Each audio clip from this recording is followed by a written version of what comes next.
Good morning, everyone. This is Lee. So, first of all, welcome to today's session. And our co host today with me is Julie. So, Julie, just say hello to everyone. Hi, I'm Julie. I'm excited to be here. Thanks for inviting me, Lee. Yeah, it's my pleasure. It's really lovely to connect with, women who are in business. And also, I believe, are you in America, Julie, or are you I Canada? am. I'm just outside Portland, Oregon, and it is 3 p.m. in the afternoon here. Oh, lovely. So, as most of you know, I'm an Aussie girl. I'm from Australia. So, but obviously, I have a lot of, colleagues and connections in different membership groups that I belong to personally to support me and help me to move my business forward as well. And it's amazing to meet all these amazing women and having these really heartfelt conversations with you as our connections and audience. And today we're going to be talking about that productivity that's going to help you to stay focused during the day. And I don't know about you, Julie, but I find that if I haven't organized myself at the beginning of the morning, that I often just spinning my wheels and feeling overwhelmed, and I don't even know where to start. And it's not a good feeling. Have you ever experienced that, Julie? Yeah, it's funny because one of my coaches calls it my squirrel brain because if I don't have a plan, I'll be here thinking of something and here over here, and I'll jump in over here. And then the first thing, nothing ever got accomplished, just a lot of things got started. Yeah, absolutely. I know as an entrepreneur that, there's so many things going on in my head. God, it's a mess in there at times. I can tell you there's all conversations happening inside my head. And, and it's just, it can be overwhelming because as an entrepreneur, we're juggling so many things at one time, especially if we're just starting our business and we don't have a team around us yet. So we haven't got our VAs, our virtual assistants, and we haven't got people around us, and we need to do everything because once you, as you know, Julie, once we get into business, it's a whole new world. There's so much you've got to learn around marketing and presenting yourself and positioning yourself and social media. And oh my gosh, it can drive you crazy, can't it? Yeah, I think it was interesting. It's a lot different than working in an office where someone else gives you the project and you do your part and then other people contribute because you're in charge of marketing and sales and coming up with the ideas or producing the products or coming up with the, content, all the things. Mm.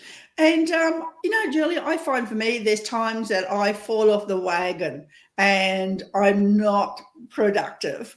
And those are the times that I have to remind myself of how nice it feels when I wake up every morning knowing exactly what I have to do to be organized and planned. It's such a great feeling to have that. And I'm wondering if people are watching us out there, put something in the comment to us. Are there times where you're not organized and then you look at being organized and you start a new habit or something and it just doesn't stick and you go back to your old habits as well? Have you ever experienced that as well, Julie, where you should be doing your productivity stuff and you know all the information, but you kind of get sidetracked?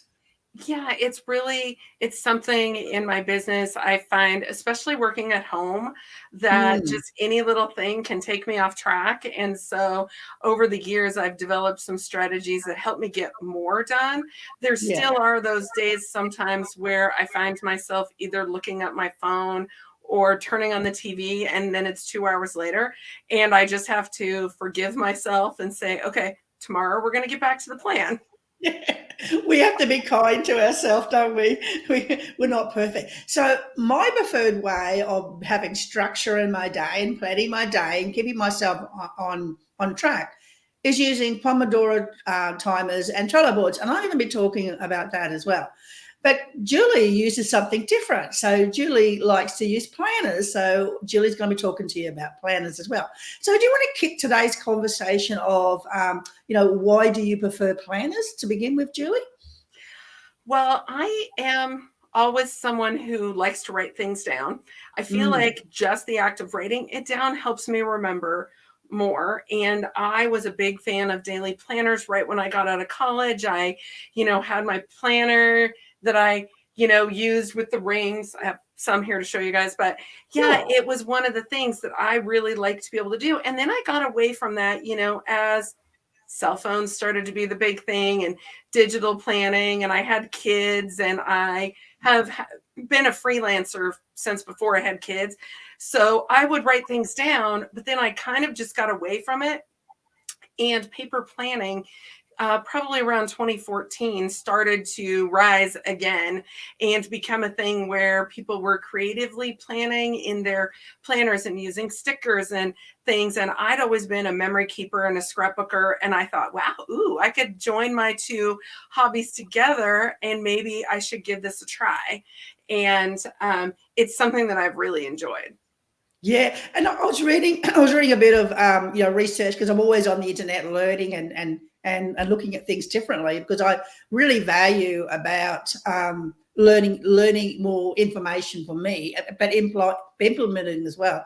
But there was some sort of research that says that when you start writing things down, it actually slows your mind down. So you embed the information a lot more than just using a keyboard.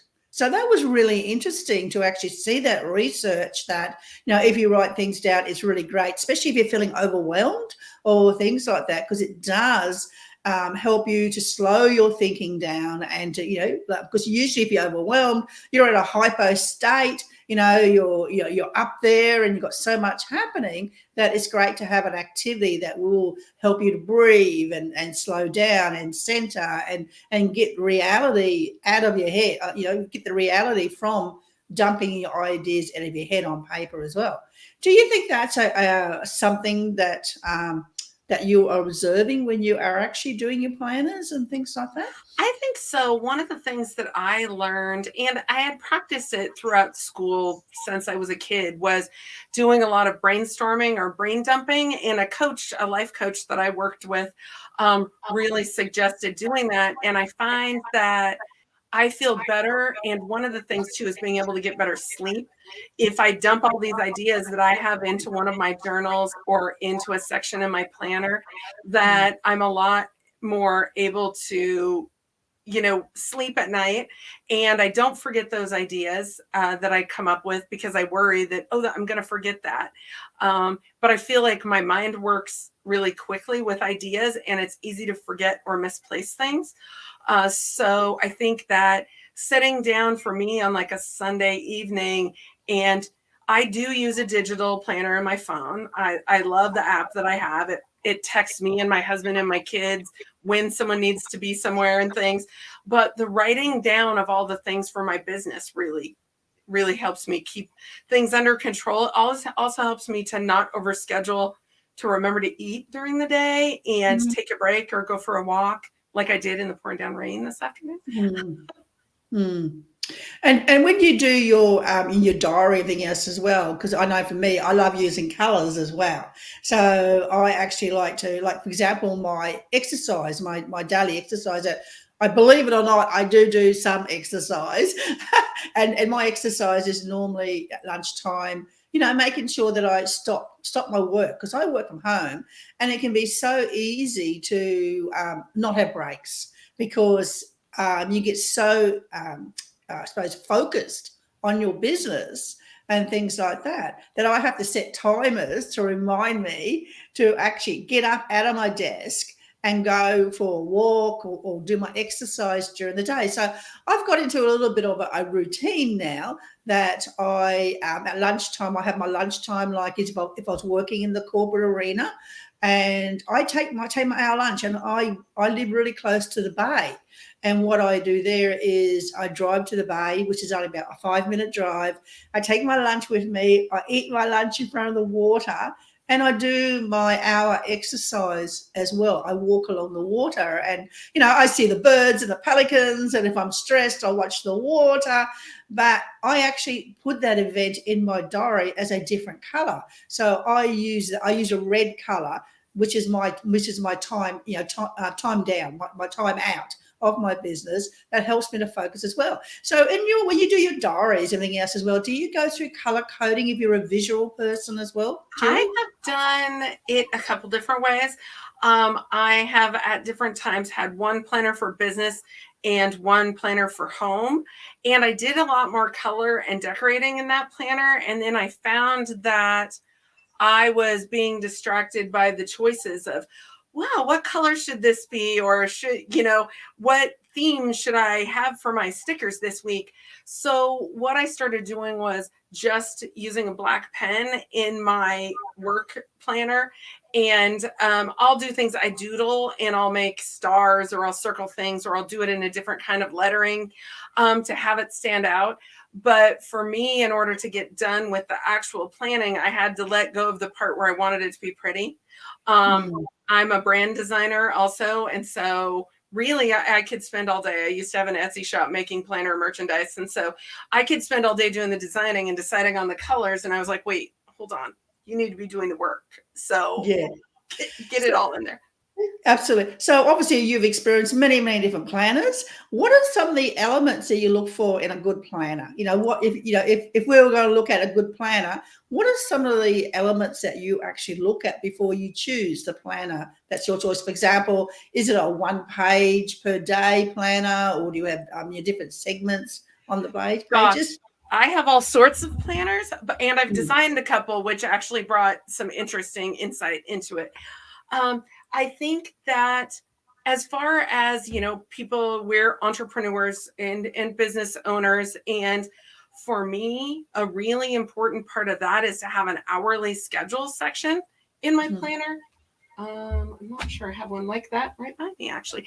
But I like to have, from the time I get up until the time I go to bed on the time, because I like to block out and do time blocking. And I might not narrow it down. When I set up my whole week, I don't typically narrow it down to what I'm doing every hour, every day. But I can say that, on this day, I have between 1 p.m. and 3 p.m. to do work. And on this day, I don't have any appointments from 9 a.m. to 12 p.m. And I'll circle that and just say work when I first get started. And so it's on there. I like to also have where I can see the whole week at one time. So I like to have a couple different sections to deal with that. I do like to have 2 pages for each day. I like to be able to write down my schedule on there. I like to have a place to jot notes, and I have gotten to where I've cut down my to-do list. I used to make it so long, but I try to prioritize the 3 most important things that will move my business forward toward my goal for this week. And so I have a section for that. And I do mark down, then like the night before, I'll say, tomorrow I need to email these 5 people, or I need to create a newsletter for this week. And I'll go back to that section that I marked off for work, and then I'll put that in there.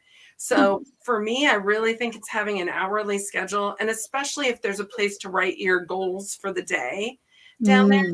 And of course, a place to jot things down is nice too, because I find myself getting ideas and just putting them in there on that page. That's right. I know. I've seen a lot of diaries too that are coming out too, where there's a little at the bottom of the page. There's a little line of checklists, and you can tick off all the activities that you've actually achieved for the day.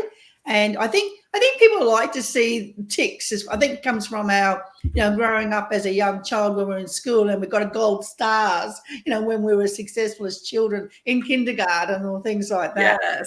I love being able to tick things off, but I don't really like crossing them out. So that's really interesting, because I don't like crossing my achievements out for the day. I want to be able to see them and tick them off, and trying as many ticks as I can at the end of the day. So I think I'm a little bit competitive, and I have a bit of a competitive streak in me, but I compete with myself. So I'm always making sure I've got to make sure I get 5 ticks by the end of the day, or 6 ticks or whatever. So maybe I've got a bit of a crazy mind. What do you think, Julie? I think it's nice. I mean, hey, I'm someone who has added something to my to-do list after I did it when I realized it wasn't on there, just so I could check it off. So I totally understand. I have also done things where I'll make a big to-do list and I will check off those boxes if I did them on Monday. And then I just take that list and put it over on Tuesday. And I just keep working on it, because it's not so much that we have to have those 25 things done in one day. It's just the things that we would like to have done, you know. Mm. And so I think that, here is one of the planners that I really like. Oh gosh, I'm going to try and Oh gosh, your background is fading a little bit in there. there we So go. Kind yeah, of. this step So idea. up Yeah, yeah. here, she has a date, and there's 3 places to write your top 3 things. And then you can either do a list or timed here. And this is the whole Mm. week on 2 pages. Yeah. I like that too, because some of the planners have a little more freedom, like all of the sections aren't titled. And I do like that. I know a lot of people really like bullet journaling with a little dot grid in the background, but I find that I get lost again in the creative part of drawing out the thing, and I never do that productive part. Sure. So I do think it's nice to have that place for our lists. And if we can, a planner that has rings in it is really nice for that too. This one is Mm. you can punch and move your list as you Yes. go to each day too. So Very good. yeah, I like that too. Sure. And I know I believe it or not, I have done journaling as well, but I do like Pomodoro timers. But this particular journal that I got from a mastermind group that I belong in, they also had a page in the journal as well, which was at the end of the day, which was a reflection back page. I really like that.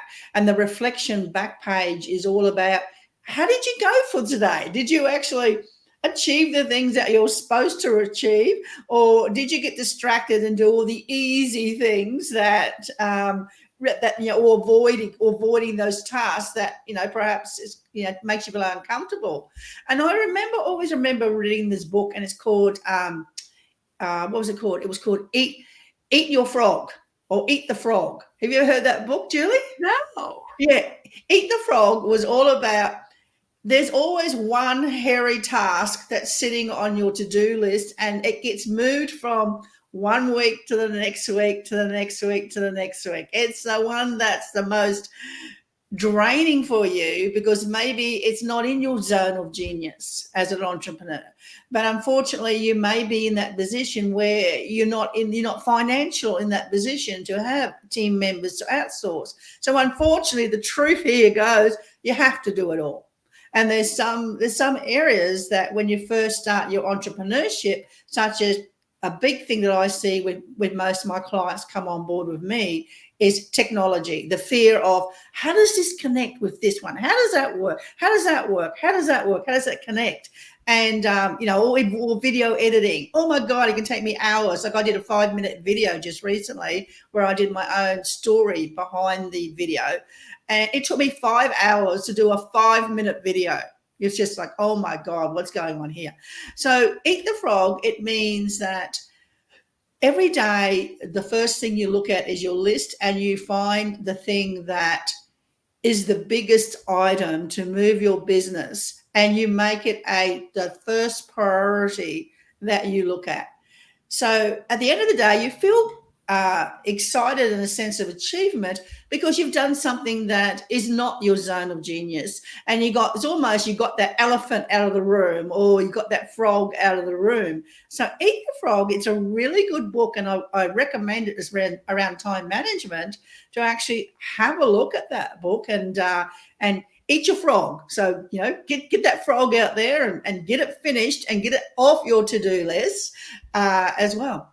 And some other strategies as well, Julie, that I actually like doing, and that is have a do not to-do list as well. The things that distract you, like me, if I'm being distracted and I'm really truthful to myself and I don't want to eat my frog and I don't want to do that activity today, I have a really good, wonderful distraction called, let's go down and have a cup of coffee and a piece of cake down the road.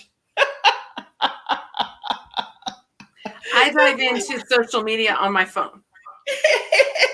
Yeah. Or let's do a bit of a scroll through our Facebook groups or whatever and see how many likes we've got today. Yep. And we've visited our group only 10 minutes ago, So it's being aware of those distractions that maybe we are consciously aware, or maybe we're not even consciously aware of doing it. So I know my distractions because I have a high level of self-awareness. So I know that when my mind goes to, let's go and have a coffee and a piece of cake, I have to, and I enjoy that, but I have to make sure it's a reward for what I've achieved first in the day. So I set up my day structure that using Pomodoro timers, as I was talking to you. I'm going to go a bit more into that as well.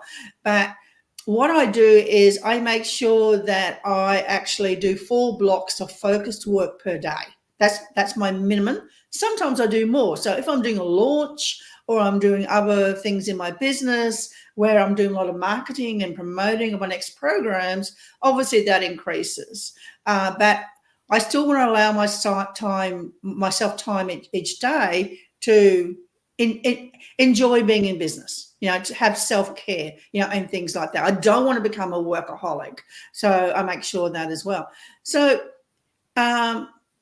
recognizing your distractors, or the things that might not to-do list that I'm aware of, it helps me to manage that and be truthful to myself and understand this is what I normally do. So having that self-awareness is extremely important. Have you got any distractors that you use for yourself, Julie, when you're having that moment during the day? Well, I really have a hard time when I know that something, like you were saying, is outside my comfort zone, or it isn't my zone of genius. I did this about 2 years ago. I redid my whole website, and it wasn't something that I could hire out, but it really wasn't something I could do that easily either. And so it was something where when I thought about doing it, and I would put it in my planner and I would put it on my to-do list and I would break it down, and I still wouldn't do it. And it's funny because the way that I first started realizing I was doing this is that suddenly I'd be doing something like cleaning the bathroom, which I hate and I don't like to do, or like weeding the garden. And I would suddenly stop and go, wait a second, I'm doing this because I'm supposed to be doing something else. If I'm doing the last thing that I would ever want to do on my to-do list, suddenly then I'm avoiding what, was at the top of the list. So I'm getting better at that.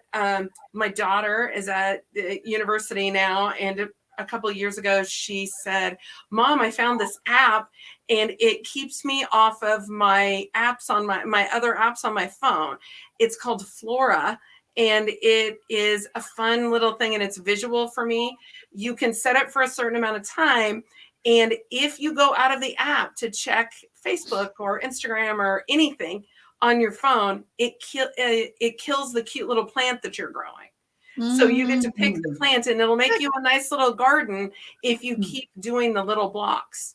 Oh, I love that. Love that. And I like that because it helped me, know that, okay, it's 15 minutes right now. I can get through this. It's half an hour or however long it is. And then even if my phone's sitting there, I won't, jump up, because I did kill a couple trees one time. Yeah. So it reminds me of doing that. I also really like to listen to channels that are like smooth jazz on my phone. And that helps me be kind of calm, and people aren't talking, because I get distracted by that too. So absolutely. Now I want to talk a little bit about Pomodoro timers, is what I use. So it's a free app, and it sits on. Well, I actually use a desktop version. I like that more. I'm more of a desktop laptop type person more so than a phone person. I don't know. I still think a phone to me is about just ringing someone. So I'm not that tech savvy using a phone. So I like to use laptops and desktops. But Pomodoro timers, I just found them really amazing. So there's a program called Pomodoro, I think it's .com, but if you do a search on Google, you'll find it. It's time management. And I was amazed at the changes that it had in that program just recently, because when you pull it up, it also allows you now to actually add all the tasks that you want to do during the day. And again, it's colorful, so I like color, so it's very colorful as well. So I add at least 4 or 5 tasks on my list using my on my computer on my Pomodoro page. And then you can set the timer. Obviously, it goes off at a specific time. Normally, a lot of people, let's say the default is 25 minutes. But I don't like working in 25-minute blocks. To me, it's not long enough for me.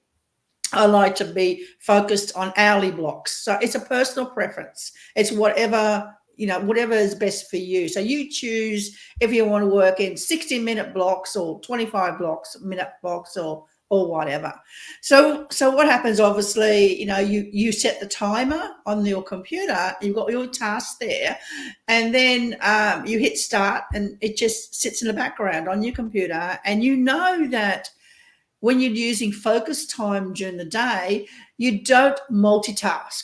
You don't touch anything else on your computer. It means you can't answer your phone, or you shouldn't go and check social media, or you should have all your notifications turned off, for example, if that's a distractor of yours as well. Mine's not. I'm a person that I do have a phone, and I have my message bank. So if I'm on doing focus time, that's what the phone's there for. Leave a message and I'll come back to you, because I know the power of batching. I know the power of not being interrupted during your focus time.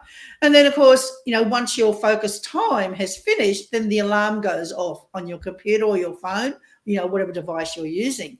And this is the part that's really important. Once your alarm goes off, that means you have to stop working.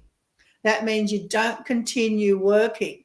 And the idea is on the Pomodoro timer, you can have a short break. You set your timer for a short break or moderate break or a long break. So your break is between 5 and 15 minutes, depending on your choice as to what type of break you want. So I make sure, even if you're in the middle of something, if the timer goes off, I stop work. It doesn't mean I don't come back to that task after my break, but I stop work. I get up, I go downstairs for 10 minutes. I might get water or a cup of coffee, or look outside my window, see what's going on out there. But I make sure that I get up out of my desk and take a break, because that refreshes you. You become much more productive when you have small breaks during the day. And then, of course, I come back.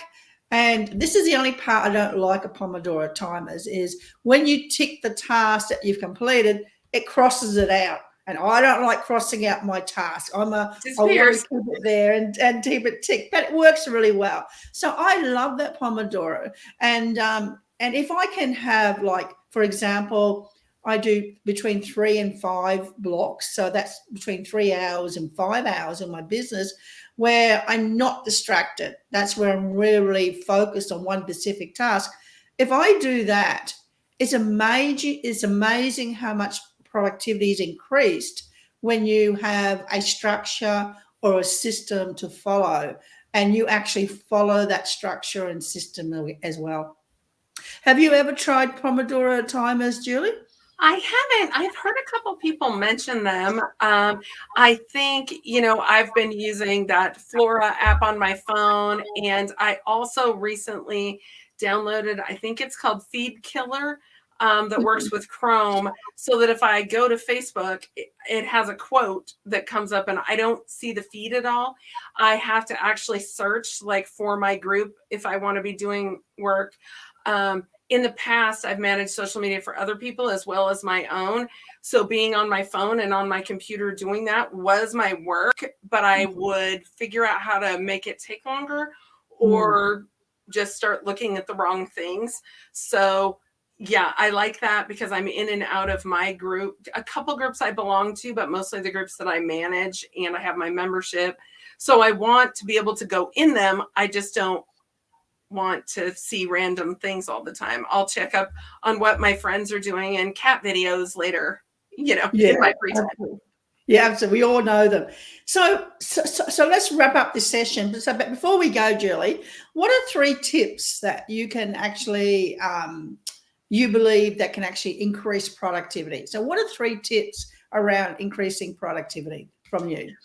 I really think that sitting down on a Sunday and looking at your whole week and time blocking out the times that you have to work and the other, and look at your personal schedule and make sure that you've got that situated. One of the things for time for me really is also meal planning and figuring out what I'm going to be making for dinner every night during the week, because our family has a lot of stuff going on. And my son asked me when he was home from school like 20 times a day what was for dinner. I'm like, look on the fridge, you're bothering me, I'm working.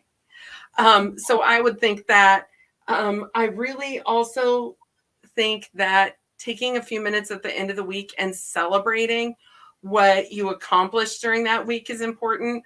I wasn't doing very much of that. And I had a coach say, you know what, you need to stop and look at all you've accomplished and not always be disappointed that you didn't do the whole to-do list and, check everything off your list, but celebrate all those things that you did do. Sure. Fantastic. And my 3 tips is, beginning of every day, know the 3 priorities that you want to achieve during the day. And for business, if you're in business, those 3 productivities need to move your needle around your marketing. So that'll be either creating your awareness on social media, or getting your emails happening, or doing something, or set up some sort of tactical marketing, whether it be webinars or things like that. But 3 activities that will move your business forward with your marketing, because that's really, really important. Because, and I say this, Julie, is because a lot of people who are course creators, they like to sit in development mode. I just want to create more courses, but we know there's no point in creating, there's no point in doing developing if you've got no one to sell your courses to. So it's really important to develop that skill and not sit in hope marketing that someone else will actually see you or find you if you're sitting at home in your office, because in reality it won't happen. So you've got to get out there. So this is my first tip, is making sure every day you're doing something to move your business forward in the marketing around your business, if you haven't got a team that can do that for you. My second point as well is to, whatever it is, whether it's Pomodoro timers or what Julie loves doing, having your diary or whatever, is consistency. And so that consistency of, creating those good habits, which will come unconscious as you start to do habit stacking. And you stack your habits on other habits as well. So my habit stacking is every morning I get up and I make a decision. What are my activities I'm going to do today that's going to move the needle within my business? I write them down and then use Pomodoro timers. So that's the second one. And the third one is really important, is to know when you're the most creative during the day. I know for me, I'm not really alert person early in the morning, so I'm not this 9 to 5 type person that we have in the office. I'm really, really creative after lunch. So usually up until 12 o'clock, I'll do things like I'll jump on and check. Obviously, I'll check my emails and my light things, which don't take much brain power to do, because I know I'm much more productive in the afternoon. So if I've got to talk to other colleagues for relationship building or other things, or go for a walk or whatever I need to do, that goes in the morning. But when it comes after lunch, I hunker down and I zone right into my business. And I usually find that I can work really well using productivity strategies between 1 o'clock through to 6 o'clock. So that's my 6-hour blocks that I do with my breaks in between as well. So I think it's really important to know, and we often call it our uptime, the uptime when you feel really energized in the day. And that's also your creative time as well, if you need to do creativity things like me. And some of my creativity things I do, Julie, obviously we do that when we have to put together our marketing campaigns and, and things like that. That's our creativity work that we have to do as well. But I think it's really about understanding who you are and what works best for you. But I think to me it's consistency. is consistency. Because as I was saying earlier to you, Julie, when it comes to using a diary, I'm not consistent. I last 2 weeks and it just doesn't energize me to use diaries. But give me my timer, give me my Pomodoro works. It works for me all the time. So I hope everyone's enjoyed the session today. It's been really great to have Julie on board, and thank you, Julie, so much for popping on over from overseas in America and everything else as well. It's been amazing to see you. Isn't technology amazing today that we can connect worldwide with each other as well? So let's sign off right now, and I will see you again next week with a new guest as well. And in the meantime, I hope you have a really productive time and you enjoy what you're doing today and love your business, and keep on being focused around moving the needle so you get your marketing out there as well. Well, thanks so much for having me, Lee. It's been really fun. And I'm an afternoon worker, and that's when my creativity hits too. So we have that in common also. Absolutely. Anyway, everyone, would have an amazing day. We'll all talk to you again very soon, and take care, and talk to you next week. Bye-bye. Thank you. Bye.